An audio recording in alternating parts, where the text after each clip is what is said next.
Welcome to a depressing episode of the Group Parlay podcast. As always, Andy Semo, Kevin Soy, and Nick Strom.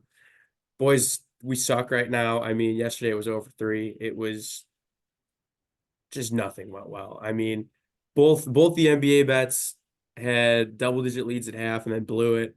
And my hockey pick never even had a prayer. So I'll let Kev give a better recap of yesterday. Yep. Uh, Not much to say. You basically said it all already. I had the Celtics minus 5.5. They were up 15 at halftime.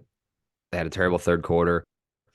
Into the game, they were up 5, and there's still 5 seconds left. Celtics get the ball after a coach's challenge, which helped the Celtics. They didn't foul. Then whoever had the ball for the Celtics went up for a layup, did like a little fake, let the buzzer go off, and then did like a reverse after the buzzer beater. It was insane. So that would have hit it if he just took the layup. So I missed on that. I'm calling that a bad beat. And then the Bulls minus 4.5. Same thing. They were up 16 at half. They also had a terrible third quarter, almost the exact same third quarter as the Celtics. Then they couldn't score in the fourth. So They Bulls could not choked. score. Yeah, I they don't know if lost you by watched it. They could not not really. score. Yeah, they lost by 11. And then we went into the 9:30 hockey game.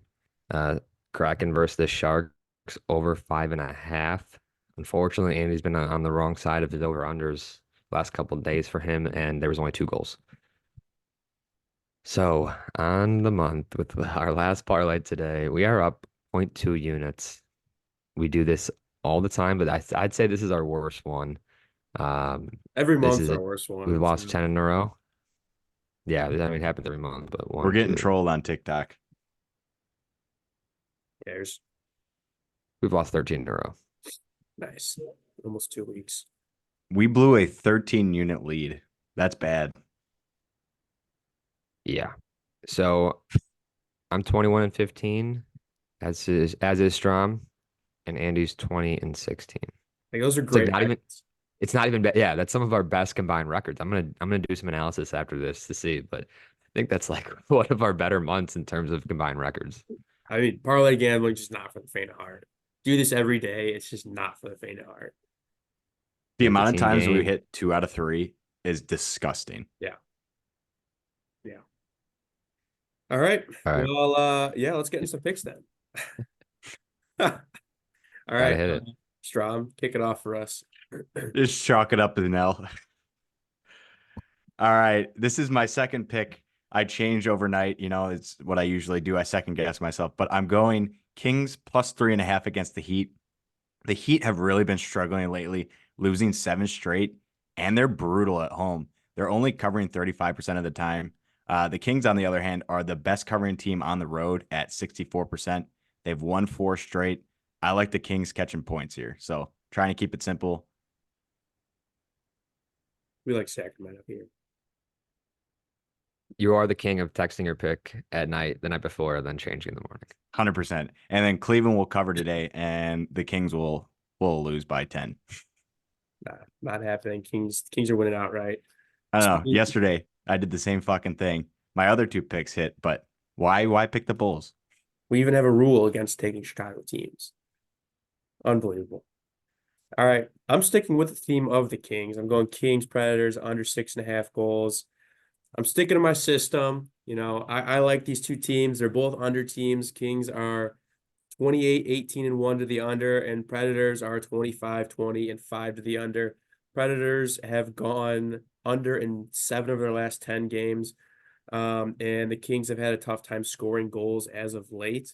Unfortunately, they've also been giving up a bunch of goals, but on the year, they're still one of the best goaltending and defensive teams in the NHL. Predators, very similar story. If UC Strauss plays, he is a top 5 goalie in the league. Both these teams, not the best offenses, don't have many playmakers to really put puck in the net like a lot of other teams. So I'm going under 6.5 here. I'm just Your trying data to has to stick to come my back to you. system. That's all it Yeah, is. the data's due to come back for you. Yeah. All right. I'm going Clippers minus 10.5. They're in Washington tonight. Terrible Washington team. Washington's 3-7 in their last 10, and they've lost 8 home games in a row. The Clippers are 8-2 in their last 10, and they have covered the spread in 7 of their last 8 games against the Wizards. Both teams fully healthy. Wizards are also covering 33% at home. They're right there with Miami, that with one of the worst, probably the 2 worst covering teams at home this year. So me and Strom kind of similar picks today, just fading these terrible teams. This one scares me. That 11 winning by 11, it's a lot. Never scared of the points. That's what scared me away from Cleveland and Detroit. I'm like, probably could have gotten at 10.5, but still, it's a big number. Those bad teams like to beat up or keep it close against the good teams. Yeah. All right. Recap the picks. So we got Clippers minus 10.5 at minus 140. Kings, Predators under 6.5 at minus 148, and Kings plus 3.5 at minus 146. Comes out to plus 384 for the parlay today. Nothing else needs to be said. We gotta have it today. Isn't there a boost? It'd be electric. I wasn't able No, to I get think the we had to boost. do all NBA. Yeah. Ah. So It's not like DraftKings would let you do that. means I'll have to just make another parlay. So Well, just chalk it up as a negative month. We'll get them back in Feb. good vibes. We need good vibes. All right, let's get it. Let's get it.